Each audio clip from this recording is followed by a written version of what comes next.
പ്രാർത്ഥിച്ചുകൊണ്ട് ശിശുവിനെ മരിച്ചുകൊണ്ട് സർവാധികാരി വേദിയിലും സദസ്സിലും ഇരുന്നാക്കുന്നുണ്ട്. നമ്മുടെ ഈ പൗർണമി സത്സംഗം ഇന്നിപ്പോൾ കേരളത്തിലെ എല്ലാ സ്ഥലത്തും നടന്നുകൊണ്ടിരിക്കും. പൗർണമിയുടെ പ്രാധാന്യവും കാര്യങ്ങളെക്കുറിച്ചൊക്കെ ഗുരു നമ്മളോട് പല പ്രാവശ്യവും പറഞ്ഞു തന്നിട്ടുണ്ട്. പക്ഷെ രാവിലെ ഭയങ്കര തിരക്കായിരുന്നു. എന്തിനായിരുന്നു തിരക്ക്? യാത്ര പറയാൻ. സ്വാമിജി അവിടെ പ്രശ്നമാണ്, സ്വാമി എനിക്ക് അങ്ങോട്ട് പോകണം, സ്വാമി എനിക്ക് ഇങ്ങോട്ട് പോകണം. ഞാനും അങ്ങനെയായിരുന്നു. പക്ഷേ എന്താണ് പൗർണമിയുടെ പ്രാധാന്യം? എന്തിനാണ് നമ്മൾ പൗർണമി പ്രാർത്ഥിക്കേണ്ടത്? എന്തിനാണ് ഗുരു നമ്മളെ പൗർണമിക്ക് പിടിച്ചു നിർത്തുകയും ചെയ്യുന്നതെന്ന് നമ്മൾ പഠിക്കണം. കാരണം നമ്മുടെ തലമുറക്കാരെല്ലാവരും ഇരുട്ടിലിരുന്ന് പ്രാർത്ഥിച്ചവരാണ്. നമ്മുടെ അച്ഛനും മുത്തശ്ശനും അവരുടെ അച്ഛനൊക്കെ ഇരുട്ടിലിരുന്നിട്ടാണ് പ്രാർത്ഥിച്ചത്. എന്താ അങ്ങനെ പറയാൻ കാരണം? കറുത്ത ഭാവത്തിലാണ് അവരെല്ലാം ചെയ്തിട്ടുണ്ടായത്. അതുകൊണ്ട് നമ്മുടെ മക്കളെല്ലാവരും കരിപ്പൂർ വിമാനത്താവളത്തിൽ നിന്ന് കണ്ണൂർ വിമാനത്താവളത്തിൽ നിന്ന് ഫ്ലൈറ്റ് കയറി എവിടെയൊക്കെ പോയി? മറ്റ് സ്ഥലങ്ങളിലേക്ക് പോകേണ്ടി വരും. ഇത് ഭാഗ്യക്കുറവായി നമ്മുടെ മാറിപ്പോയി. അതുകൊണ്ടാണ് ഗുരു പറഞ്ഞത്, ഇങ്ങനെയുള്ളൊരു കർമ്മഗതി നമ്മുടെ കയ്യിൽ കിടക്കുക. നമ്മളെ ആ ദിവസങ്ങളിൽ ഒരു കാര്യവും ചെയ്യാൻ നമ്മളെ പഠിപ്പിച്ചില്ല. നമുക്കറിയാം, കർക്കിടക മാസത്തിലെ കർത്തവാവ് ദിവസം നമ്മളെല്ലാവരും ഹാഫ് ഡേ ലീവൊക്കെ തരും ഗവൺമെന്റ്. കാരണം നമ്മള് കർത്തവാവിന് വിലയിട്ട് പഠിച്ചവർ, അല്ലെങ്കിൽ കർത്തവാവിന് അങ്ങനെ ചെയ്ത് പഠിച്ചവർ. ഇവര് പറയുന്നത് പൗർണമിക്കാണ് ഈ ഭൂമിയിലേക്കുള്ള ജീവന്റെ പരിണാമവും ഇവിടെ നിൽക്കുന്ന സകലവിധ സൃഷ്ടിസ്ഥിതി സംഹാരത്തിന്റെ ധർമ്മവും നടക്കുന്നത് ഈ പൗർണമി. അതിനെ മാനിച്ചെടുക്കാനുള്ള അറിവ്. എൻ്റെ ഒരു സങ്കല്പം പറഞ്ഞു, നിങ്ങളൊരു രണ്ട് സങ്കല്പം നമുക്ക് തന്നിട്ടുണ്ട്. അതെന്തിനാണെന്ന് വെച്ച് കഴിഞ്ഞാൽ, നമുക്ക് വരുന്ന രോഗങ്ങൾ, നമ്മുടെ വീട്ടിൽ വരുന്ന ദാരിദ്ര്യം, നമ്മുടെ വീട്ടിൽ വരുന്ന ലഹള, നമ്മുടെ വീട്ടിൽ വരുന്ന ഗുരുവിൽ നിന്നുള്ള വിഭക്തി. ഞങ്ങൾ 2-3 വീട്ടിലൊക്കെ ഞാനും ജനിയൊക്കെ പോയിരുന്നു. വിഭക്തി വരുന്ന വീടുകൾ. പണ്ടൊക്കെ ഇവിടുത്തെ മെയിൻ ആൾക്കാരെ വെല്ലടി, പ്രാർത്ഥന, ചിട്ട, ജയന്തിയൊക്കെ കാലം ഫസ്റ്റായി. പിന്നീട് അവരെ ഇവിടെ കാണിച്ചു. അപ്പൊ നമ്മളൊക്കെ പറയും പണ്ട് ഇവിടെ ഭയങ്കരമായിരുന്നു, ഇപ്പൊ അവരെ കാണുവാനില്ല. എന്താണ് ഇതിന്റെ കാരണം? അത് സന്യാസിമാരും അങ്ങനെയാണ്. ഇപ്പൊ നിങ്ങൾ ഞങ്ങളെല്ലാം പ്രത്യേകത ആകാശത്തേക്ക് ഉയർന്നു പോയവരാണെന്ന് വിശ്വസിക്കുക. എല്ലാവരും അതുണ്ടെന്നാണ് ഗുരു പറയുന്നത്. എന്താണ് ഇതിന്റെ കാരണം എന്നാ ഗുരു പറഞ്ഞു? നമ്മുടെ പ്രകൃതി നമ്മളെ ചുഴറ്റുന്നതാണ്. പ്രകൃതി ചുഴറ്റുമ്പോൾ നമ്മൾ ഗുരുവിൽ നിന്ന് അകലും. കാണുന്ന എല്ലാം തെറ്റായി കാണും. അപ്പൊ ഈ പ്രകൃതിയിൽ ആരാളുള്ളത്? ഓക്സിജൻ, നൈട്രജൻ ആണോ? ഗുരു പറഞ്ഞു ഓരോരുത്തർക്കും പ്രകൃതി. ഈ പ്രകൃതി ചേർന്നാണ് നിങ്ങളുടെ വീട്, അല്ലെ? അച്ഛൻ, അമ്മ, മക്കളെന്ന ഇവിടെ അത് ഒരുമിക്കണം. ഒരുമിച്ചില്ലെങ്കിൽ വീട് എന്താവും? നിങ്ങളുടെ ഭർത്താവ് ഇവിടെ വരുമ്പോ നിങ്ങളെ ചീത്ത വരും. വേറെ പണിയൊന്നുമില്ല, നിങ്ങൾക്ക് മക്കള് വരും. അപ്പൊ ഈ പ്രകൃതി എന്ന് പറഞ്ഞാൽ എന്താണത്?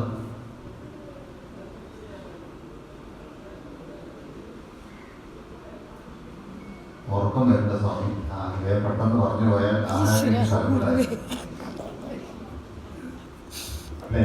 എന്താണ് പ്രകൃതി പറഞ്ഞത് അറിയോ ആർക്കെങ്കിലും? പ്രകൃതി 3 പേരുണ്ട്. ഒന്ന് നമ്മുടെ ബന്ധുക്കളാണ്. അവരെപ്പോഴും നമ്മളെ ബന്ധപ്പെട്ട് ഇവിടെയും എന്നിലുണ്ട്. മോഡേൺ സയൻസ് പറയുന്നത് DNA അല്ലെങ്കിൽ ക്രോമസോംസ് എന്നാണ് പറയുന്നത്. അവൻ 7 തലമുറയുടെ അറിവ് എൻ്റെ ശരീരത്തിൽ എനിക്ക് കിട്ടും. ഇന്നെല്ലാം ടെക്നോളജി ഡെവലപ്പായിട്ട്. 2, നിങ്ങളുടെ ആരാധനാമൂർത്തി നിങ്ങളുടെ കൂടെ. നിങ്ങൾ ഏതിനെയാണോ ആരാധിച്ചത് അത് നിങ്ങളുടെ കൂടെ ഉണ്ടാവും. കാരണം ഇവിടെ പലവരും പ്രാർത്ഥിക്കുമ്പോൾ കണ്ടിട്ടുണ്ടാവും അവരുടെ ആരാധനാമൂർത്തിയുടെ ശബ്ദമൊക്കെ വരും. ചിലവർ കരഗുരുവിനെ പ്രാർത്ഥിക്കുന്നതാണ്, അല്ലേ? കണ്ടിട്ടുണ്ടോ? സ്ത്രീനെ പ്രാർത്ഥിക്കുന്നതാണ്. ഓം സ്ത്രീ എന്നൊക്കെ കേൾക്കാം. ഒറ്റ വലിയാണ് കരുണാതൊറ്റ പോക്കണം. ഇവിടെ നേരെ കണ്ണൂരില്ല. എന്നിട്ട് കരാഗുരുവിയോട് തിരിച്ചു. ഇതൊക്കെ നമ്മുടെ ലൈഫ് സ്റ്റൈൽസാണ്. ചിലർ നമസ്കരിക്കുന്നുണ്ടോ? ചിലർ നമ്മളോട് പെരുമാറുന്നൊക്കെ കണ്ട ഇത് നമ്മുടെ ആരാധനയുമായി ബന്ധപ്പെട്ടാണ് വരിക നമുക്ക് പറയും സ്വഭാവം. അതാണ് നമ്മളിവിടെ കിടന്ന് വെള്ളം ഉണ്ടാക്കുന്നത്. ഞാൻ ഇന്ന് രാവിലെയും പറഞ്ഞു ശബ്ദം. എന്താ കൂട്ടുകാരൻ ഇറങ്ങി അവിടെ പോണല്ലോ? ആരാണ് ഈ ശബ്ദം ഉണ്ടാക്കിപ്പിക്കുന്നത്? ഇവനാണ്. ഇവനെ തീർക്കാനാണ് കൂടെ വന്നിരിക്കുന്നത്. ഇപ്പൊ 2ാമത്തെ ആള് അതിൻ്റെ കൂടെ കൂടി. 3ാമത്തത് ജീവന്റെ പഴക്കം നടത്തുക. ജീവന് എത്ര മനുഷ്യജന്മം അതിന് സത്യസന്ധമായി എടുത്തു വന്നിട്ടുണ്ടോ ആ പഴക്കത്തിലാണ് ജീവന്റെ പഴക്കം കിടക്കുന്നത്. അതുകൊണ്ടാണ് നമുക്ക് ഗുരുവിനെ കണ്ടപ്പോൾ മനസ്സിലായി. നമുക്ക് ഗുരുവിനെ കണ്ടപ്പോൾ എന്താ മനസ്സിലാക്കാൻ? ആത്മജ്ഞാനികളുകൊണ്ടാണോ അതുകൊണ്ട് മനസ്സിലാക്കിയത്? ആണോ? അനുഭവം കൊണ്ടാണോ ഗുരുവിനെ മനസ്സിലാക്കിയത്? വേറെ ചില ആൾക്കാരെ കളിയാക്കി പറയും, അല്ലേ? നമ്മുടെ ഭക്തിനെ കളിയാക്കണുണ്ടോ? പണ്ട് തിരുവനന്തപുരത്ത് എനിക്ക് കിട്ടുന്ന എനിക്കറിയില്ല. കഞ്ഞിയൊന്നും നിർത്തട്ടെ, എത്ര ഭക്തന്മാരുണ്ടെന്ന് കാണാമെന്ന് ഒരു മീറ്റിംഗ് പഠിപ്പിച്ചു. അങ്ങനെയല്ല, നമുക്ക് ഗുരുവുമായിട്ടൊരു ജന്മാന്തര ബന്ധമുണ്ട്. അല്ലെങ്കിൽ നമ്മൾ ഗുരുവിനെ മനസ്സിലാക്കി. അതുകൊണ്ടാണ് വിശ്വജ്ഞാന മന്ദിരത്തിൽ ഗുരുവിന്റെ പൂർണ്ണ രൂപം വെക്കണമെന്ന് ഗുരു. കാരണം ദർശനമുള്ള എത്രയോ പേര് ഗുരുവിനെ കാണാൻ വന്നത്. അവർക്കൊന്നും നമ്മളെ പോലെ ഗുരുവിന്റെ കൂടെ നിൽക്കാൻ സാധിച്ചു. എന്നാൽ ഒരു അറിവുമില്ലാത്ത, എഴുത്തും കാര്യം അറിയാത്ത പൊട്ടന്മാർ ഗുരുവിന്റെ കൂടെ ഉറച്ചു നിന്നു. അതിന്റെ കാരണം ഒരു ജന്മാന്തര ബന്ധത്തിന്റെ ജീവന്റെ പഴക്കം. ഇത് 3 ചേർന്നാണ് നമ്മുടെ പ്രകൃതി. ഇതാണ് നമ്മളെ നിയന്ത്രിക്കുന്നത്. ഇതിലേതെങ്കിലും ഒന്ന് തെറ്റിയാൽ നമ്മൾ നാളെ ആശ്രമത്തിൽ നിന്ന് പതിക്കാറില്ല. ഇതെപ്പോഴും ട്യൂൺ ചെയ്ത് നിർത്തണം. അതിന് ഒരു കുറേ വഴികൾ പറഞ്ഞത്. ശാന്തിഗിരി ആശ്രമത്തിൽ നിന്ന് വിട്ടുപോയിട്ടുള്ള ആദ്യകാലത്തെ കുറേ ആൾക്കാരെ കുറിച്ച് ഗുരുവിനോട് ചോദിച്ചപ്പോൾ പറഞ്ഞത് അതിന്റെ കാരണം അവന്റെ പ്രകൃതിയാണ്. ഞാൻ അവനെല്ലാം പറഞ്ഞു കൊടുത്തത്. പക്ഷെ അവന് അതെടുക്കാൻ പറ്റുന്നില്ല. അതുകൊണ്ട് ഞാൻ അവനോട് പറഞ്ഞത് പൗർണമിക്ക് നീ പ്രാർത്ഥിക്കണം. കാരണം എന്താ? ഈ 3 നിയന്ത്രിക്കാൻ പറ്റുന്ന ദിവസമാണ് പൗർണമി.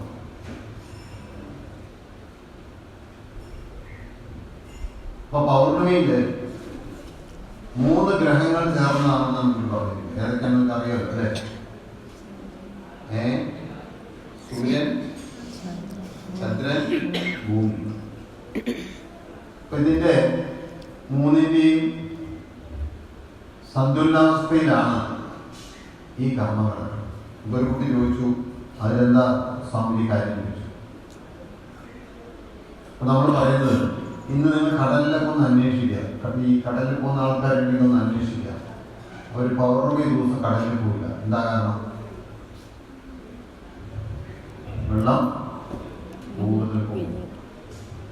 കപ്പലിൽ നിയന്ത്രിക്കാൻ ബുദ്ധിമുട്ടാണ്, അല്ലേ? അങ്ങനെയാണെങ്കിൽ 95% ജലമുള്ള നമ്മുടെ ശരീരം, അല്ലേ, എങ്ങനെയുണ്ടാവുന്നത്? അതുകൊണ്ടാണ് മാനസിക വിഭ്രാന്തിയുള്ള ആള് ആസ്മയുള്ള ആൾക്കാരൊക്കെ ഒന്ന് ബുദ്ധിമുട്ടി അല്ലേ? നമ്മളെ പോലെ തന്നെ പല ആൾക്കാർ, ബുദ്ധമതത്തിന്റെ ആൾക്കാര്, ഇതുപോലത്തെ ആൾക്കാരെല്ലാവരും ഇതുപോലെ പൗർണമി ചെയ്യാറുണ്ട്. ഇപ്പൊ സദ്ഗുരുവിനോട് ഞാൻ ഒരു ദിവസം നേരിട്ട് കാണാൻ പറ്റിയ സമയത്ത് സംസാരിച്ചത് പല കമ്മ്യൂണിറ്റി പോകുന്നത്. അദ്ദേഹം അന്ന് ഈ പൗർണമി ദിവസം പൂർണ്ണമായി മൗനത്തിൽ ഇരുന്നുകൊണ്ട് ധ്യാനിക്കും. ഞാൻ ചോദിച്ചു എന്താണ് ഇതിന്റെ കാരണം ചോദിച്ചു. പറഞ്ഞത് ജീവനെ ഉയർത്തിക്കൊണ്ടുവരുവാൻ, പല രീതിയിൽ ഉയർത്തിക്കൊണ്ടുവരുവാൻ ഏറ്റവും പറ്റുന്ന ദിവസം പൗർണമി. അവർ പറഞ്ഞത് ഈ ചക്രങ്ങളെല്ലാം അതിവേഗതയിൽ പ്രവർത്തിച്ചിട്ട് ഈ ജീവൻ ഉയർന്ന അവസ്ഥയിൽ എത്തണമെങ്കിൽ ഭൂമിയും ചന്ദ്രനും സൂര്യനുമായ ഒരു കർമ്മത്തിൽ ഇത് എളുപ്പമാണ്. ഏതുപോലെ അദ്ദേഹം പറഞ്ഞു പറഞ്ഞാൽ ഇറക്കത്തിലൂടെ ഒരു വണ്ടി ഓടുന്നതും കയറ്റത്തിൽ വണ്ടി ഓടുന്നതും ഇറക്കത്തിൽ വണ്ടി ഓടുന്നതും വ്യത്യാസം എന്താ? ഇറക്കത്തിൽ എളുപ്പമാണ്. അപ്പൊ നമുക്ക് ഋതുക്കളിൽ നിന്ന് വരുന്ന രോഗങ്ങളാണ് ക്യാൻസർ, ഋതുക്കളിൽ നിന്ന് വരുന്ന രോഗമാണ് നമ്മുടെ ജനറ്റിക് രോഗങ്ങളാണ് നമ്മുടെ മന്ദബുദ്ധി, ജനറ്റിക്കിന്റെ രോഗങ്ങളാണ് കണ്ണിന് പവറില്ലാത്തത്, ഇതുപോലത്തെ ബിസിനസ് ചെയ്താൽ ലാഭമില്ലാത്തത്, കടം വന്ന് കയറുന്നത്, വീട്ടിലൊരു സ്വസ്ഥത വരാത്തത്, ഇതെല്ലാം ജനറ്റിക് ആയിട്ട് വരുന്ന ഋതുവിന്റെ പ്രശ്നങ്ങളാണ്. പഠിച്ചിട്ട് ജോലി കിട്ടാതിരിക്കുക, ജോലി കിട്ടിയാലും അത് ശരിയാവാതെ ഉറച്ചു നിൽക്കാൻ പറ്റാത്തൊരു ഗതികേട്, ഇങ്ങനെ കുടുംബത്തില് ഈ കാര്യങ്ങൾ വരുമ്പോഴെല്ലാം ഗുരു പറയുന്നത് നിങ്ങൾ പൗർണമി വന്ന് പ്രാർത്ഥിക്കുകയും ദീപമെടുക്കുകയും കുംഭമെടുക്കുകയും ചെയ്യണമെന്ന് പറയും. കല്യാണം കഴിയാത്തവരോട് പ്രത്യേകിച്ച്, കുട്ടികളുണ്ടാവാത്തവരോട് പ്രത്യേകിച്ച്.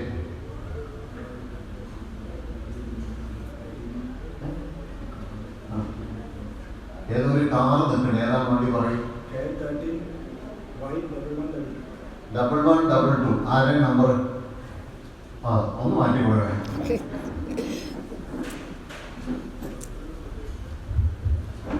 ഈ പൗർണമിയിലെ സങ്കല്പമൊക്കെ നമ്മൾ പറഞ്ഞു. ഇതുപോലത്തെ കുടുംബത്തിൽ എന്തെങ്കിലുമൊക്കെ പ്രശ്നങ്ങൾ വരുമ്പോൾ എന്നോട് ഗുരു പറഞ്ഞതാണ്. എനിക്ക് കടമൊക്കെ ബിസിനസ് ചെയ്ത് അപ്പൊ എൻ്റെ അടുത്ത് ഗുരു പറഞ്ഞു, എടാ പൗർണമിയിൽ വന്ന നീ ഇതുപോലെ ദീപമോ കുംഭമോ എടുക്കണം. കാരണം നമ്മളൊരു ബിസിനസ് ചെയ്യുമ്പോൾ നമ്മുടെ തീരുമാനത്തിന് ഇൻഫ്ലുവൻസ് ചെയ്യുന്ന ഈ 3 പേര് ആരൊക്കെയാണ്? നമ്മുടെ പ്രതികളെ ഇൻഫ്ലുവൻസ് ചെയ്യും, ആരാധന ഇൻഫ്ലുവൻസ് ചെയ്യും, നമ്മുടെ ജീവൻ. അപ്പൊ ഈ മൈക്ക് സെറ്റ് ചെയ്യും പ്രകാശ്, മൈക്ക് സെറ്റ് ചെയ്യുമ്പോൾ മൈക്ക് സെറ്റ് ചെയ്യുന്ന അദ്ദേഹത്തിനെ ഇൻഫ്ലുവൻസ് ചെയ്യുന്ന സാധനം, അത് കഷ്ടകാലത്തിന് സംസാരിക്കുമ്പോൾ ഓഫാവും. അതോടുകൂടി അദ്ദേഹത്തിന് അടുത്ത ഓർഡർ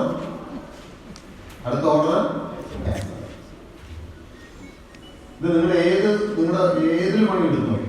നിങ്ങളൊരു കുരുമുളക് നടുക, അല്ലെങ്കിൽ ഒരു കൃഷി ചെയ്യുക, വേണ്ട ചന്ദനത്തിന് പുറത്ത് വയ്ക്കണം. എന്താണ് കാരണം? ഗുരു പറഞ്ഞത് നമ്മുടെ ജന്മം കൊണ്ട് അങ്ങനെ ഒരു കർമ്മഗതി ഉണ്ട്. അല്ലേ? നമ്മുടെ ഭാരതത്തില്, പ്രത്യേകിച്ച് കേരളത്തില് നമ്മളൊരു വിവാഹം നടത്തണമെങ്കിൽ ശാന്തിഗിരി അല്ലാത്ത വിവാഹമാണെന്ന് വയ്ക്കും. അല്ലേ? എങ്ങനെയാണ് നടത്തുക? ശാന്തിഗിരിയിലല്ല വയ്ക്കുക. ഇപ്പൊ ശാന്തിഗിരിയിൽ പറഞ്ഞ തന്നെയാണ് മിക്കവരും 10 ലക്ഷം രൂപയാണ്. പക്ഷേ നമ്മളോട്ടൊക്കെ വരുമ്പോൾ അവസാനം അവർ പറയാറുണ്ട്, അവരുടെ എന്താണ് SLC ബുക്കിന്റെ ഫ്രണ്ട് പേജൊക്കെ ആണെന്നൊക്കെ പറയാറുണ്ട്. എന്തിനാണത്? ജാതി മതമൊക്കെ അറിയാൻ പറ്റും. ചക്രബുദ്ധിയാണ്. ഞാൻ അനേകം അപ്പതലാവുന്ന കുറച്ചൊക്കെ വിടുമ്പോ ജാതിയോടെ നിന്ന് എഴുതി കൊടുക്കും. ബുദ്ധിമാനാണോ? അല്ലേ? നമുക്കറിയാം ഇത് എന്താ ചിന്തിക്കുക. അപ്പൊ അല്ലെങ്കിൽ എങ്ങനെയാണ് കല്യാണം നടത്തുക? പറയാൻ പറ്റും ആൾക്കാർ. ജാതകം നോക്കണം. അല്ലേ? ശരിക്കും നമ്മൾ ജാതിയും ജാതകമൊക്കെ നോക്കണം. ജാതകം എങ്ങനെയാണ് നമ്മൾ നോക്കുക? എത്ര പൊരുത്തം വേണം? 10-8 പൊരുത്തം വേണം, അല്ലെങ്കിൽ കല്യാണം നടക്കില്ല. എന്താണ് ഈ പൊരുത്തം പറഞ്ഞാൽ? പെൺകുട്ടിക്ക് ഏകദേശം ഒരു 4 ദോഷമുണ്ടെങ്കിൽ കാരണം നമ്മുടെ കണക്ക്. ആ വരുന്ന ആൺകുട്ടിക്ക് എത്ര ദോഷം വേണം? 4 അതിൽ കൂടുതലോ. അപ്പൊ 8 മിനിറ്റ് വരും. ഡോക്ടർ ഗോപാലകൃഷ്ണൻ എന്നെ കുറിച്ച് ഗംഭീരമായിട്ട് യൂട്യൂബിൽ ഇട്ടുണ്ട്, കേൾക്കോ. അദ്ദേഹം വലിയൊരു പണ്ഡിതനാണ്, ജ്യോതിഷത്തിൽ. ആ ഡോക്ടറേറ്റാണ് മരിച്ചുപോയി. ക്ഷേത്രത്തിൽ പോയി സംസാരിക്കുന്ന ആളാണ്. അപ്പൊ അദ്ദേഹം ചോദിച്ച ചോദ്യം ഇതാണ്: 4 ദോഷമുള്ള ജാനകിയമ്മ, 4 ദോഷമുള്ള രാഘവേട്ടനെ കൊണ്ട് ജനിപ്പിക്കുന്ന കുട്ടിക്ക് എത്ര ദോഷം ഉണ്ടാവും? 8 ദോഷമുള്ള. അതായിരിക്കും.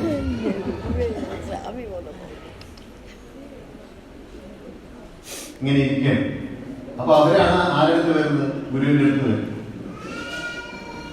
അപ്പൊ അവൻ എന്തെങ്കിലും ചെയ്താൽ ശരിയാവും. അപ്പൊ അവൻ ആയുർവേദം കയറ്റും ഗുരുപദത്തിൽ. അപ്പൊ അവൻ എന്ത് ചെയ്യും? കഷായം കഴിക്കുമ്പോ അതിൽ കുഴപ്പം കാണും. അടുക്കളയിൽ എന്ത് ചെയ്യും? അവിടെയും കുഴപ്പം. സ്ത്രീകൾ പോയിട്ട് എന്ത് സംഭവിക്കും? അവിടെയും കുഴപ്പമുണ്ടോ?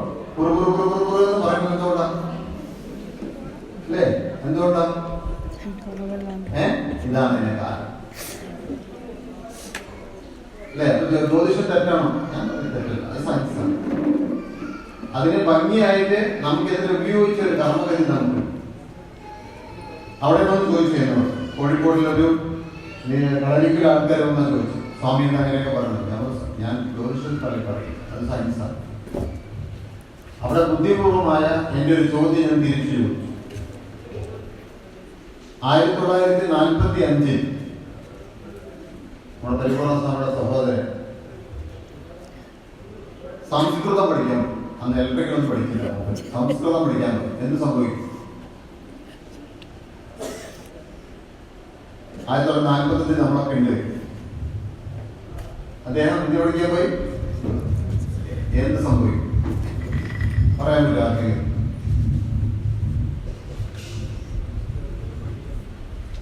പറയാൻ പറ്റുമോ? കാതിൽ ഈയം ഒഴിച്ച് നമ്മളെ കൊല്ലും. സൗമുദ്ര രാജാവിന്റെ കയ്യിൽ 6735 പേര് അങ്ങനെ കൊന്നതിന് ജഡ്ജ്മെന്റ് പുസ്തകം ഇരിക്കുക. ചോദിച്ചിട്ട് തന്നില്ല. റിസർച്ചിനോട് ചോദിച്ചാണ്, പ്രോഗ്രാം അവിടെയില്ല. അല്ലേ? നമ്മളൊക്കെ അന്ന് പഠിക്കാൻ പോയാൽ സംഭവിക്കും. അതിന് നോക്കാൻ അധികാരികളുണ്ട്. അധികാരികളെ വെച്ചിട്ട് അവർ ചെക്ക് ചെയ്തുകൊണ്ടേയിരിക്കും. ഓരോ പഞ്ചായത്ത് ഒരു അധികാരി. ഇന്നിപ്പോ അധികാരി എന്ന് പറഞ്ഞ വേറെ ആളാണ്, അല്ലെ? പഞ്ചായത്തിന്റെ അദ്ദേഹം അത് നോക്കി പട്ടാളക്കാരെ കൊണ്ട് വന്ന് പിടിച്ചുകൊണ്ട് പോയി നമ്മളെ വേദം പഠിച്ചാൽ. അതുകൊണ്ട് ശ്രീനാരായണ വേദം പഠിക്കാൻ പോയി. അദ്ദേഹം തമിഴിലൂടെ വൈകുണ്ഠ സ്വാമിനെ കെട്ടി വിളിച്ചുകൊണ്ടുവന്നതാണ്. അപ്പൊ എന്റെ ചോദ്യം തിരിച്ച് കളരിക്കാരൻ ചോദിച്ചു. എന്റെ സംശയമാണ്, സംസ്കൃതത്തിലെ ജ്യോതിഷം ഏറ്റവും താഴെയുള്ള പണിക്കന്മാരെങ്ങനെ പഠിച്ചു ചോദിച്ചു. നിങ്ങൾ ആരെയും ചിന്തിച്ചിട്ടുണ്ടോ? അല്ല, നമ്മൾ പറഞ്ഞ കാലാകാലങ്ങളിൽ നിങ്ങൾ പഠിച്ചിട്ട് വരുമെന്ന് എന്നോട് പറഞ്ഞായിരുന്നു. ഞാൻ അവരോട് ചോദിച്ചത് 1945 വെറും ഒരു 80 വർഷങ്ങൾക്ക് മുമ്പ് നിങ്ങൾക്ക് എന്ത് പറ്റില്ല? പഠിക്കാൻ പറ്റില്ല. പിന്നെ എങ്ങനെ നിങ്ങൾ ജ്യോതിഷം പഠിക്കും?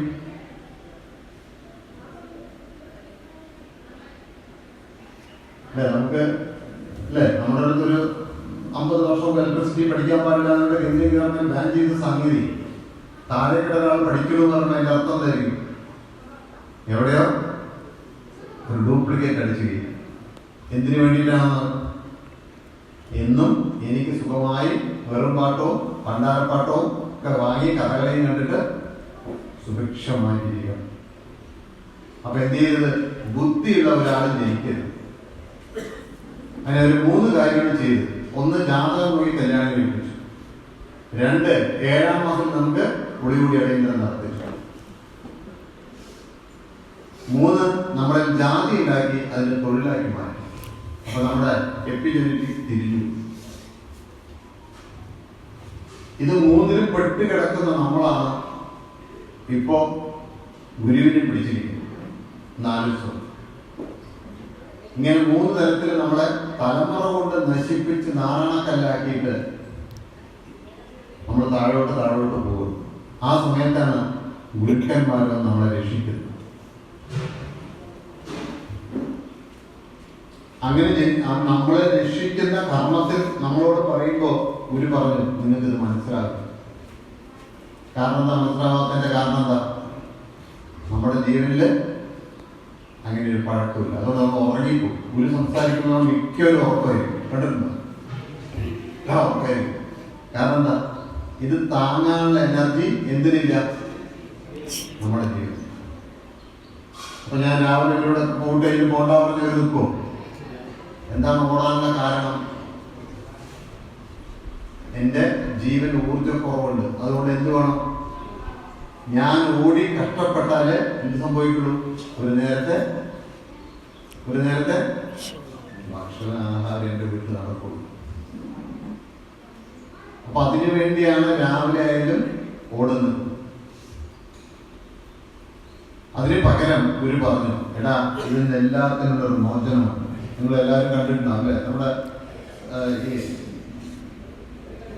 സഹകരണ മന്ത്രി പതിപ്പിന്റെ ഇതിൽ കണ്ടിട്ടുണ്ടാവും, മാസികയിലുണ്ട്. ഞാനതവിടെ എൻ്റെ എപ്പോഴും ഉണ്ടാവും. പൗർണിമൃതം പ്രാർത്ഥനയും എന്തിനാണ് അറിവ് നമുക്കില്ലാത്തൊരു പരിചയമാണുള്ളത്. സൂര്യൻ, ചന്ദ്രൻ, ഭൂമി എന്നീ 3 ഗോളങ്ങളാണ് പൗർണമി ബന്ധപ്പെട്ടത്. കർമ്മം തീർക്കാനുള്ള അവിടെയാണ് നമ്മൾ കിടക്കുന്നത്. കർമ്മം തീർക്കാനുള്ള ഭൂമിയിൽ നമ്മൾ വരികയാണ്. എന്ത് തീർക്കാനാണ്? കർമ്മം തീർക്കാൻ. അതാ എടുത്തു പറയും ഏറ്റവും അതിന് ഇമ്പോർട്ടൻറ്റ്. ഇനിയിപ്പോ ആ കുട്ടികൾ ചോദിച്ചതിന്റെ ചോദ്യങ്ങളുടെ ഉത്തരമായിട്ട് ഞാൻ പറഞ്ഞത് എന്താണ്? ഈ ജീവന്റെ പരിണാമം എന്ന് പറയുന്നത് സൂര്യന്റെ ശക്തി കൊണ്ടാണ്. പരിണാമം സംഭവിച്ച ജീവന്റെ ഗതിവിധികൾ കൊണ്ടാണ് ഈ കർമ്മഭൂമിയിൽ എന്ത് ചെയ്യണം എന്ത് ചെയ്യേണ്ട എന്ന് തീരുമാനിക്കാൻ പറ്റുക. ബിൽഗേറ്റ്സ് പണക്കാരനായി, ശക്തിദാമനായിട്ട് ഗംഭീരായി. അതുപോലെ ഞാൻ അവൻ പറഞ്ഞിട്ടോ ഇവിടെ അതാണ് പറയുന്നത്.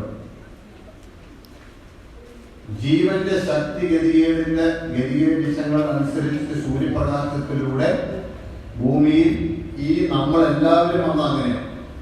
സൂര്യന്റെ പ്രകാശത്തിന്റെ തള്ളുകൊണ്ട് ചന്ദ്രനിൽ തട്ടി ചന്ദ്രന്റെ പൊടിപടലങ്ങൾ എന്റെ ജീവനിൽ പതിഞ്ഞ് എവിടേക്ക് വന്നു? ഞാൻ ഭൂമിയിൽ വന്ന് ഇതിനെ മോഡേൺ സയൻസ് വിളിക്കുന്ന ന്യൂട്രോൺസ് എന്നാണ്. അറിയുന്ന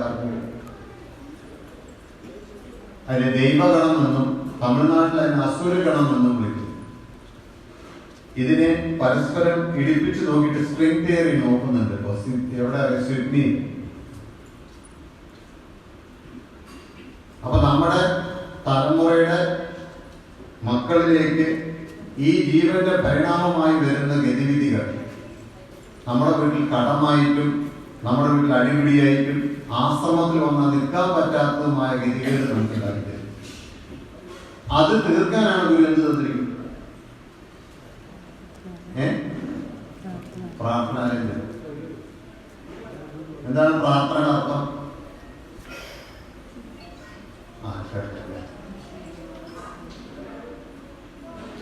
നമുക്ക് പലർക്കും ആഹാരത്തിന്റെ ഒരു ക്ഷീണമുണ്ട് അല്ലേ? 2:25 പ്രാണതാത്രേഹ പ്രാർത്ഥന എന്നാണ്. പ്രാണനെ താത്രം ചെയ്യുക, ഉയർത്തി കൊണ്ടുവരാനാണ് ഞാൻ എന്ത് ചെയ്യുന്നത്? പ്രാർത്ഥിക്കുന്നത്. എന്റെ പ്രാണൻ ഉയരുന്നതനുസരിച്ച് എന്റെ വീട്ടിലെ കിണറ്റിലെ വെള്ളം വരും, എന്റെ തെങ്ങ് നന്നായി നിൽക്കും, എന്റെ വീട്ടിൽ വരുന്ന രോഗം മാറിപ്പോകും, എന്റെ ദേശത്ത് കള്ളന്മാർ വരും, ഞാൻ ഇരിക്കുന്നവിടെ ചൂടുണ്ടാവില്ല, ഞാൻ ഇരിക്കുന്നവിടെ യുദ്ധം നടക്കില്ല. തിരിച്ചാണെങ്കിലോ കിണറ്റില് വെള്ളം ഉണ്ടെങ്കിൽ കാണാം. നമ്മുടെ വീട്ടില് ചോറ് വെച്ചാൽ എന്താ കാരണം? നമ്മുടെ ജീവന് ശേഷിത്വക്കുറവാണ്. അപ്പൊ ഈ ജീവന് ഈ ശേഷിത്വക്കുറവ് വരാനുള്ള കാരണം ഞാൻ മുമ്പ് പറഞ്ഞ കുറേ കാര്യം നമ്മൾ തെറ്റായി ചെയ്തു പോകും. ജാതി വ്യവസ്ഥ കൊണ്ടുവന്നു, ജാതകം നോക്കി. അപ്പൊ നിങ്ങൾ ഒരാൾ ചോദിച്ചു, അപ്പൊ അങ്ങനെയാണെങ്കിൽ മറ്റു മതക്കാരങ്ങനെ ചെയ്തിട്ടില്ലല്ലോ. ഞാൻ പറഞ്ഞു, അവരിലും എന്താ നോക്കുന്നത്? വിദ്യാഭ്യാസം, നിറം, ഇതെല്ലാം നോക്കി അവരുടെ ഗോത്രത്തിനുള്ളിൽ മാത്രമേ കല്യാണം കഴിക്കുള്ളൂ. അവിടെയും ഈ കുഴപ്പം കിടക്കുകയാണ്. എപ്പിജനറ്റിക് അവിടെയും കയറി കിടക്കും, ജനറ്റിക് ഓഫ് ഡിസീസ് അവിടെ കിടക്കും. അപ്പൊ ഞാൻ എന്റെ ഗുരുവിനോട് ഞാൻ തർക്കിച്ചു. ജാതിയും മതവും ഇല്ലാണ്ട് എങ്ങനെയാണ് ഗുരു ഇല്ലാത്ത ഒരു കാലത്ത് ഞാൻ ചോദിച്ചു. ഗുരു പറഞ്ഞു 7 ഒരു ജാതി പേര്, ഓരോ ജാതി പേരിൽ നേരത്തെ രോഗം എത്തും. ഓരോ ജാതിക്ക് വരുന്ന രോഗങ്ങളായിരിക്കും. ഞാൻ ജാതി പറയുന്നില്ല, കാരണം എനിക്കത് പറയാൻ യോഗ്യതയില്ല. ഞാൻ റിസർച്ച് ചെയ്യാൻ തുടങ്ങി. TN ശേഷന്റെ വീട്ടിൽ ഞാൻ പോയി. അവിടെയുണ്ട് ഒരു ഭ്രാന്തൻ. ഇന്ത്യ മുഴുവൻ സമർപ്പിച്ചിട്ടുള്ള TN ശേഷന്റെ വീട്ടിലുണ്ട് ഒരു മന്ദബുദ്ധി. അപ്പൊ അതെല്ലാം കറക്റ്റാണ്. ഗുരു പറഞ്ഞു, ഇത് എന്റെ വീട്ടിലും ഇരിക്കുന്ന നമ്മുടെ എല്ലാവരുടെ വീട്ടിലുണ്ട്. ഇത് തീർക്കണമെങ്കിൽ നമ്മൾ എന്ത് ചെയ്യണം? നമ്മുടെ ജീവനെ പാത്രം ചെയ്യണം. അതിന് ഏറ്റവും നല്ല ദിവസം ഏതാ? ഇതെല്ലാം നേർക്ക് വരുന്ന ദിവസം എന്താണ്? ഭൂമി, ചന്ദ്രൻ, ഇതിന്റെ എല്ലാത്തിന്റെയും മാഗ്നറ്റിക് ഫീൽഡിൽ നിന്ന് നമ്മുടെ ശരീരത്തിൽ കറക്റ്റ് 90 ഡിഗ്രിയിലാണ് എഫക്ട് ചെയ്യുന്നത്. ആ ദിവസം നമ്മൾ എന്ത് ചെയ്യും? സ്ഥലം വിടും, പ്രാർത്ഥനയില്ല. രാവിലെ തന്നെ ഒരു 10-50 പേര് സ്ഥലം വിട്ടു. എന്റെ അടുത്ത് പ്രസാദം വാങ്ങി. എന്താ പെയിന്റ് പണിയുണ്ട്, അപ്പുറത്തെ തൊട്ട വീട്ടിൽ ഇപ്പുറത്തെ വീട്ടിൽ അനിയത്തിന്റെ അവരുടെ വീട്ടില് പെണ്ണ് കാണാൻ വരുന്നുണ്ട്, ആ മകന് എൻട്രൻസ് കോച്ചിങ് ഉണ്ട്, മറ്റേതുണ്ട്, മറിച്ചതുണ്ട്, അങ്ങനെയുണ്ട്, സ്പെഷ്യൽ ക്ലാസ് ഉണ്ട്, ഇതുണ്ട്, അങ്ങനെയുണ്ട്, ഇങ്ങനെയുണ്ട്, കുറേ പേര്. ഞാൻ കുറേ പേരുണ്ട് ഒന്നും പോയത്. അപ്പൊ എന്താണ്? നമ്മുടെ ജീവന്റെ പ്രകൃതി നമ്മൾ തുടരുകയും. എന്തിനാണ് ഗുരു പറഞ്ഞത്? എടാ, നിന്റെ ജീവന് ഭാഗ്യമുണ്ടെങ്കിൽ ഇതെല്ലാം നിന്റെ കാലിൽ ചോട്ട് വന്നിട്ട്. ഒരിക്കൽ പാലക്കാട് ഗുരു ആ ഹോസ്പിറ്റൽ ഉദ്ഘാടനം ചെയ്യുന്ന സമയത്ത് ഗുരു പറഞ്ഞു, എടാ, എടുത്ത തീരാത്ത പണം നിനക്ക് വരും. അങ്ങനെ വഴികൾ ഞങ്ങളെ കൂടെ എടുത്തു വരും. വല്ല മന്ത്രമാണെങ്കിൽ എളുപ്പമായിരുന്നു കേട്ടോ, കിട്ടുമല്ലോ പൈസ. ഇവര് ചിരിച്ചുകൊണ്ട് പറഞ്ഞു, എടാ, ജീവനെ പുണ്യപ്പെടുത്തണം. പുണ്യത്തിന് എന്തുണ്ടാവുള്ളൂ? ഭാഗ്യം ഉണ്ടാവും. ഭാഗ്യമുണ്ടെങ്കിൽ എന്ത് വരുള്ളൂ? ഇതെല്ലാം വന്നത്, ഇതെല്ലാം നിന്റെ കാലിന്റെ ചോട്ടിൽ വന്നിട്ടുണ്ട്. ഈ തിയറി നമ്മൾ അംഗീകരിക്കുന്നില്ല. കാരണം എന്താ? ജീവനെ പുണ്യപ്പെടുത്താനുള്ള കർമ്മങ്ങളൊന്നും നമ്മൾ ചെയ്യില്ല. നമുക്ക് അപ്പൊ ഉറക്കം വരും. ഇതാണ് യേശുവിന്റെ ശിഷ്യന്മാർ ഉറങ്ങിപ്പോയി. നമ്മളും ഉറങ്ങും. എന്താ കാരണം? നമ്മുടെ പിതൃക്കൾ ആരും പൗർണമി പ്രാർത്ഥിച്ചിട്ടില്ല. നമ്മുടെ ഈ കർമ്മത്തിൽ എവിടെയും എന്തില്ല? ആരാധനാമൂർത്തികളും എന്തില്ല? പൗർണമിയെ ബന്ധുവില്ല. പിന്നെയോ നമ്മുടെ ജീവൻ ഏത് ജന്മം എടുത്തപ്പോഴും പൗർണമി പ്രാർത്ഥിച്ചിട്ടില്ല. അപ്പൊ നമുക്ക് പൗർണമിക്ക് സംഭവിക്കും? നമ്മൾ കൺഫ്യൂഷൻ. അപ്പൊ ഇതിനെ തരണം ചെയ്ത് പോയാൽ മാത്രമേ നമ്മുടെ മക്കൾ നമ്മൾ പറഞ്ഞാൽ കേൾക്കുക. അവിടെ കുറെ അമ്മമാരൊന്നും പറഞ്ഞേ, ഞാൻ പറഞ്ഞായിരുന്നു മക്കൾ പറഞ്ഞാൽ കേൾക്കുന്നില്ല, പണ്ടുള്ള ബെല്ലടിച്ചതാണ്, കല്യാണം കഴിഞ്ഞ് ഇപ്പൊ അവനൊക്കെ പോയി ഭാര്യയുടെ കൂട്ടം വിട്ട് അവരുടെയാണ്. നിങ്ങൾ എന്താ കാരണം? ഒന്നുമില്ല, സിമ്പിളാണ്. ഈ എന്റെ ജീവന്റെ ഊർജ്ജക്കുറവാണ് ഞാൻ പറയുമ്പോൾ അത് കേൾക്കാം. അപ്പൊ ഈ വരുന്ന ജീവനുകൾ സൂര്യന്റെ പ്രകാശത്തിൽ തളിപ്പം വന്നുകൊണ്ടിരിക്കണം. നമ്മൾ കാണുന്നില്ല എന്നില്ല. ഇത് കാണാൻ കഴിവുള്ള ഇഷ്ടം പോലെ പേരുണ്ട്. അതിനെ സയൻസായി കണ്ടെത്തിയവരുണ്ട്. ഇല്ല ഞാൻ പറയുന്നില്ല. ജപ്പാൻകാരനും സ്വീഡൻകാരനും അതിന്റെ വെയിറ്റ് ഒക്കെ കണ്ടുപിടിച്ചു. അതുകൊണ്ട് അവർക്ക് നോബൽ സമ്മാനം കിട്ടി. അത് ഓസിലേഷൻ ചെയ്യുന്നു എന്നാണ് പറഞ്ഞത്. അങ്ങോട്ടും ഇങ്ങോട്ടും അത് ചന്ദ്രനിൽ നിന്ന് വരുന്നുണ്ട്, ഇനി നക്ഷത്രങ്ങളിൽ നിന്ന് വരുന്നു എന്നാണ് അവർ പറയുന്നത്. ഗുരു പറയുന്നുണ്ട്. അങ്ങനെ വരുന്ന ജീവനുകൾ ഈ ഭൂമിയിൽ 3.5 കിലോമീറ്റർ താഴേക്ക് പോകുന്നുണ്ട്. അവിടെ നിന്നാണ് പരിണാമം ചെയ്യാൻ പറഞ്ഞത്. അവിടുന്ന് പരിണാമം ചെയ്തിട്ടാണ് സേതോപനിഷത്തിൽ പറയുന്നത്. വെള്ളത്തിലാണെങ്കിൽ വെള്ളത്തില്, കരയിലാണെങ്കിൽ കരയില്, അല്ലെങ്കിൽ അത് വായുവിലാണ്, വായുവിൽ നിന്നത് പല ഇതായി മാറി ആഹാര പദാർത്ഥങ്ങളായി പരിണാമപ്പെട്ടിട്ടാണ് ഒരു മനുഷ്യന്റെ കർമ്മത്തിൽ. അങ്ങനെ വരുന്ന മനുഷ്യന്റെ ഏറ്റവും വലിയ ഉദ്ദേശം എന്താണ്? നമ്മുടെ അല്ലേ? നമ്മുടെ ഗുരുവിന്റെ അടുത്ത് വന്നിരിക്കുന്ന എന്ത് ഉദ്ദേശത്തിലാ? എന്തിനാണ് ജീവൻ ശുദ്ധിയാക്കേണ്ടത്? For what purpose? എല്ലാ ദിവസവും നമ്മളൊരു 15 പ്രാവശ്യം അത് ആവശ്യപ്പെട്ട് വരുന്നുണ്ട്, രാവിലെയും വൈകുന്നേരത്തും. കരുണാകര ജയകം എന്താ ചൊല്ലണം? ജനിമൃതി ഹരണം കരുണാകര ജയ, അല്ലേ? അങ്ങനെയാണ് ഞാൻ ചൊല്ലില്ല പറയും. എനിക്ക് എന്ത് വേണ്ട? ജനനവും മരണവും ഇല്ലാത്ത അവസ്ഥയിലാക്കി തരണം. അതിനാണ് നമ്മൾ എന്ത് ചെയ്യണം? ജീവനെ ശുദ്ധീകരിക്കണം, ജീവന്റെ കർമ്മഗതി കഴിക്കണം, ജീവനെ ഋതുക്കളിൽ നിന്ന് മാറ്റണം, ജീവന്റെ ഇത് മാറ്റണം. എന്നിട്ട് ഞാൻ എന്താ ദിവസം പ്രാർത്ഥിക്കുന്നത്? ജനിമൃതി ഹരണം കരുണാകര ജയ. അതിനിടെ കൂടെ ചോദിക്കണം, സ്വർണ്ണത്തിന് പത്ര വില കൂടി 60 രൂപയോ വാങ്ങണം, ഓടിക്കാറിന്റെ വില എന്തിനാ, സാരിക്ക് വില കൂടിയോ, എന്നൊക്കെ വില കൂടി. ഇതിന്റെ ഇടയിലാണ് ജനിമൃതി ഹരണം കരുണാകര. അല്ലെ, നമ്മളിവിടെ ചൊല്ലാറുണ്ട്. എന്താണ് നമ്മൾ പ്രാർത്ഥന സമർപ്പിക്കുന്നത്? എങ്ങനെയാണ്?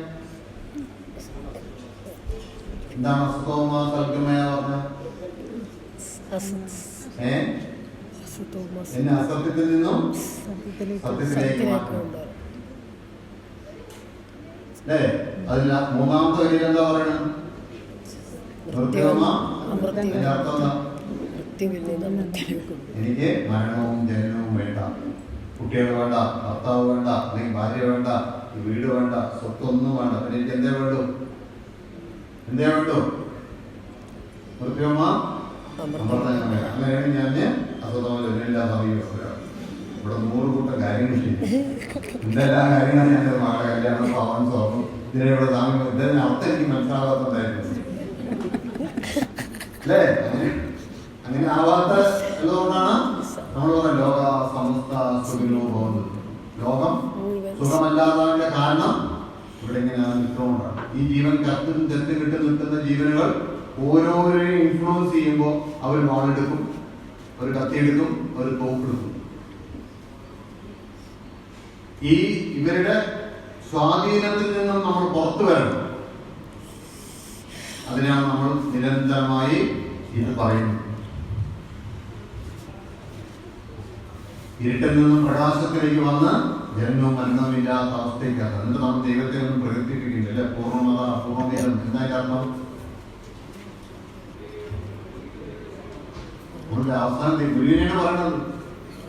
എന്താ പറയുന്നത്? നമ്മൾ ഗുരുവേ അങ്ങാണ് പൂർണ്ണനായി, അങ്ങ് മാത്രമേ പൂർണ്ണമായിട്ടുള്ളൂ, അങ്ങിലാണ് പൂർണ്ണ നിലനിൽക്കുന്നത്, അങ്ങ് മാത്രം പൂർണ്ണ നിൽക്കുന്നു. അങ്ങിൽ നിന്നും പൂർണ്ണ മാറ്റിയാലും എന്തേണ്ടാവുള്ളൂ? പൂർണ്ണമായ അങ്ങ് മാത്രമേ ശിക്ഷ ഉണ്ടാവുള്ളൂ, ബാക്കി ഉണ്ടാവുള്ളൂ.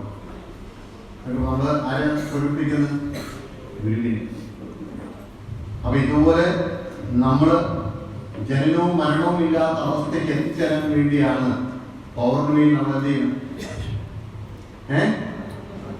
പ്രാർത്ഥിക്കണം. അതിന് പകരം നമ്മൾ എന്ത് ചെയ്യുന്നു? വീണ്ടും വീണ്ടും പുനരുദ്ധി മരണം, പുനരുദ്ധി ജനം, വീണ്ടും വരിക. അങ്ങനെ ജനിച്ചും മരിച്ചും വരുമ്പോ ഒരു പ്രാവശ്യം പിച്ചക്കാരനാണെങ്കിൽ അടുത്ത പ്രാവശ്യം എന്താവും? പിന്നീടായിരിക്കും. അതാണ് 4ാമത്തെ ഭ്രാന്തം കാണിച്ചത്. കല്ലുരുട്ടിയിട്ട് മറ്റെന്ത് പൗർണ പ്രാർത്ഥന ഒന്നും ചെയ്യാതെ കഴിയും. നേരെ വീണ്ടും വന്ന് എവിടെ വരും? ഏറ്റവും ലോവസ്റ്റ് എനർജി വന്നു വീണ്ടും നമ്മൾ അവിടെ കയറുക. ഇതിനെ നീക്കാൻ വഴി ഇന്നോളം വന്നിട്ടുള്ള ഒരു മഹാത്മാവിനും അറിഞ്ഞു. ഇന്നോളം വന്ന എല്ലാ മഹാത്മാക്കൾക്കും 3 കാര്യമേ അറിയില്ല. എന്താണ് 3 കാര്യം? എന്താണ് 3 കാര്യം? ഒന്ന് ജനിക്കുക, ഒന്ന് ജീവിക്കുക, ഒന്ന് മരിക്കുക. ഇതിനെ നിങ്ങൾ ത്രിമൂർത്തികൾ എന്ന് വിളിക്കുന്നു. ത്രിമൂർത്തികൾ വിളിക്കുന്ന ആരെയാ? ബ്രഹ്മ, വിഷ്ണു, ശിവൻ. ഇത് 3 മറവി. ഇത് ഒരിക്കലും എന്തല്ല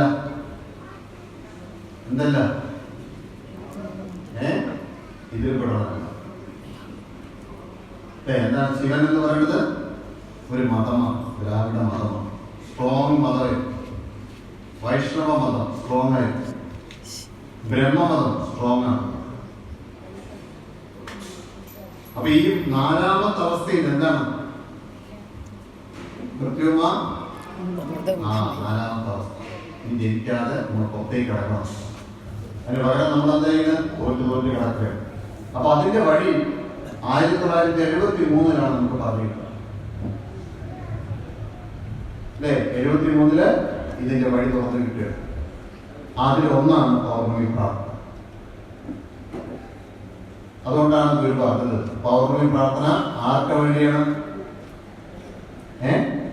എന്താണ് പ്രതുക്കൾ? ഒരു കുട്ടി ചോദിച്ചോടെ ക്വസ്റ്റ്യനാണ്. ചത്തവർക്ക് വേണ്ടി എന്തിനാണ് നിങ്ങൾ പുഷ്പാഞ്ജലി എഴുതുന്നതാണ് ചോദിച്ചത്. ഞാൻ എന്താ മറുപടി പറയുന്നത്? സ്വാമി ഞങ്ങളെ പറ്റിക്കാണെന്നാണ് പറയുന്നത്. അതിന് മറുപടി കൊടുക്കാൻ പറ്റും? ചോദിച്ചതാണ്. അത് എഞ്ചിനീയറിംഗ് കോളേജിൽ പഠിക്കുന്ന കുട്ടികളാണ് ചോദിച്ചത്. സ്വാമി ചത്തവരില്ല, അവർ കുടിച്ചിട്ട് വരും, പിന്നെ അവർക്ക് വേണ്ടി എന്തിനാണ് പുഷ്പാഞ്ജലി ചെയ്തത്? നിങ്ങൾ ആ പേര് പറഞ്ഞ് കുറെ പൈസ അടിച്ചു മാറ്റിയിട്ടുണ്ടല്ലോ. അപ്പൊ ഇനി പറഞ്ഞു പൗർണമിക്ക് പിതൃക്കൾക്ക് വേണ്ടിയാണ് പ്രാർത്ഥിക്കണമെന്ന് പറഞ്ഞു.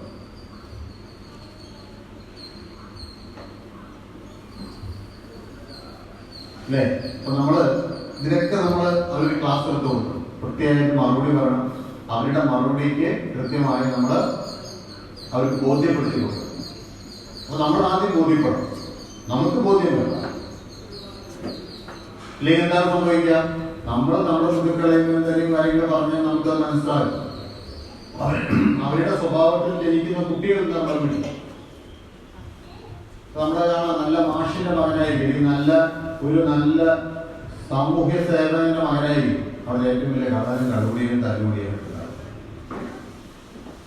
ഏറ്റവും IAS ഓഫീസർ മകനായിരിക്കും 10ാം ക്ലാസ് തോൽക്കുന്നുണ്ടാകും. അല്ലേ? യേശുദാസ് പറഞ്ഞതാണ്, എനിക്ക് 3 മക്കളാണ്, 2 പേരും പാടിയില്ല, ഒരുത്തനെങ്കിലും പാടുന്നുണ്ടാണ്. അല്ലേ? നിങ്ങളുടെ ഉണ്ടോ? നിങ്ങൾ നോക്കി, നിങ്ങൾക്ക് 2 മക്കളുള്ളതിൽ ഒരാൾ രാവിലെ 5 മണിക്ക് ഭയങ്കര പ്രാർത്ഥനയായിരിക്കും, മറ്റൊന്ന് മുടി ചേർത്ത് പറയണം. ഒരു വെള്ളമാക്കാൻ പറ്റും. അപ്പൊ ഇതിന്റെയൊക്കെ ഇൻഫ്ലുവൻസ് എന്താണെന്ന്, ഈ പിതൃക്കളുടെ ഇൻഫ്ലുവൻസ് എന്താണെന്ന് നമുക്കൊരു ബോധ്യപ്പെടുത്തിക്കും. അപ്പൊ എന്തായാലും സമയം വളരെ കുറവായതുകൊണ്ട് അടുത്ത പ്രാവശ്യം നമുക്ക് സംസാരിക്കാൻ സമയം കേട്ടോ. എന്താണെന്ന് വ്യക്തമായിട്ട് പ്രൂവ് ചെയ്ത് കൊടുക്കും. ഒരു എങ്കിൽ ഞങ്ങൾ ആ പുഷ്പാഞ്ജലി എടുക്കും. അതിന് സയൻസിൽ കൂടി നമുക്ക് പ്രൂവ് ചെയ്യും, അല്ലാതെയും പ്രൂവ് ചെയ്യും. 2 വഴിക്കും നമുക്ക് അത് വ്യക്തമായി ഗുരു പഠിപ്പിച്ചത്. ഇതിന്റെ കാര്യകാരണങ്ങൾ ഈ പഞ്ചേന്ദ്ര കൊണ്ട് കാണാം. അപ്പൊ ഈ തലത്തിൽ നമ്മുടെ തലമുറയിൽ നിന്നുള്ള ഗതികേട് നമുക്ക് മാറ്റിയെടുക്കണം. അപ്പൊ ശാന്തിഗിരി വന്ന നാളെ തന്നെ മാറും ഞാൻ പറയില്ല. ഇതുവരെ എന്റെ അനുഭവത്തിൽ പിറ്റേ ദിവസം മാറിയ ഒരു ചരിത്രവും ശാന്തിഗിരി ഉണ്ടായിട്ടില്ല. അതിന്റെ കാരണം ഇതിലൂടെ പറയുന്നു. അനേകം ജന്മങ്ങളെടുത്ത ജീവന്റെ പരിണാമമാണ് ഒറ്റയ്ക്ക് ഭൂമിയിൽ കർമ്മഭൂമിയെ കിട്ടുന്നത്. അപ്പൊ വന്ദനുള്ള സ്വാമിക്ക് കിട്ടിയ പോലെ തന്നെ ചിലപ്പോൾ ഇരിക്കുന്ന പൂജാരിക്ക് കിട്ടണമെന്നില്ല. ഈ ഇരിക്കുന്ന അമ്മയ്ക്ക് കിട്ടുന്ന പോലെ തന്നെ ആ ഇരിക്കുന്ന വേറെ ആൾ കിട്ടണമെന്നില്ല. 2 പേരും ചേർന്ന് ഒരേ സമയത്ത് വീട് കെട്ടാൻ വേണ്ടി ചോദിക്കുന്നു. തൊട്ട സ്ഥലങ്ങളാണ്. ഒരാൾക്ക് അനുവാദം കൊടുക്കണം, മറ്റാൾക്ക് എന്താ പറയണം? നീ പ്രാർത്ഥിക്കും, പൗർണമിക്ക് മുമ്പ് കൊടുക്കും. വേറെ ആളെ ശാന്തിഗിരി പോയിരുന്നൊക്കെ വളരെ സുഖം. ദുരന്ത സാമ്പിൾ ഓഫീസിലേക്ക് സ്വത്തായി പോകും. വേറെ ആൾ വളരെ ശമ്പളം കിട്ടില്ല, അടി രഹള. നമ്മുടെ പ്രതീക്ഷ പറഞ്ഞ മാറ്റ ശമ്പളം കിട്ടും 3 മാസം മറ്റേ സമയം ഞാൻ കൂടും. കേട്ടോ അല്ലേ? എല്ലാവരും ചിരിക്കണം. അനുഭവം വട്ടത്തിരിക്കി കിട്ടണം. ഇതെല്ലാം അതാത് ജീവനുമായി ബന്ധപ്പെട്ട് കിടക്കുന്ന കാര്യങ്ങൾ. എൻ്റെ ജീവിതത്തിലുള്ള ഒരു അനുഭവം പറഞ്ഞാൽ നിർത്തുക. ഒരു ബാക്കി നമുക്ക് സംസാരിക്കാം. പിന്നെയും പൗർണമിയുണ്ട്. ഞാൻ ഗുരുവിൽ നിന്നൊരു കപ്പപ്പഴം വാങ്ങണം, അല്ലെങ്കിൽ ചെങ്കതരി വാങ്ങണം. എൻ്റെ ലക്ഷ്യമാണ്. ഗുരു പാലക്കാട് വന്ന സമയം. അപ്പൊ ഞാനൊക്കെ ശാന്തിമയുടെ ഒരാളാണ്, സെക്രട്ടറി. എനിക്ക് ഗുരുവിൻ്റെ ഇങ്ങനെ എത്തി. അടുത്ത് ഞാനാണ് വാങ്ങുന്നത്. അപ്പൊ അവിടെ ഒരു സീനിയർ മോസ്റ്റ് സന്യാസി, അദ്ദേഹം ശരീരത്തോടില്ല, അടുക്കളയിൽ നിൽക്കുന്ന ഒരാളെയും വിളിച്ചു വന്നു ഗുരുവിൻ്റെ. ഇത് പറഞ്ഞു. അപ്പൊ എനിക്ക് കിട്ടുന്ന പഴമാണ്. ഞാൻ നോക്കി നിൽക്കുകയാണ്. ഇപ്പൊ അതിനാണ് ചോദിച്ചത്. അപ്പൊ ഗുരു എന്താ ഗുരുവേ വീട്ടിൽ പോവുകയാണ്, അച്ഛന് തീരെ വയ്യ, ഇവൻ ഇവിടെ കിടന്ന് കഷ്ടപ്പെടും, പകലില്ലാതെ കഷ്ടപ്പെടും. പക്ഷേ എൻ്റെ കുടുംബത്തിലാണെങ്കിൽ ഗുരുവേ വളരെ ബുദ്ധിമുട്ടാണ്. ഗുരുവിനെ വളരെ വിഷമത്തോടെ നോക്കിയിട്ട് അയാൾ ഇയാളെ നോക്കുന്നു. ആളെ പേരൊന്നും ഞാൻ പറയാത്തവർക്ക് ഒരാളില്ല, മറ്റവരുണ്ട്.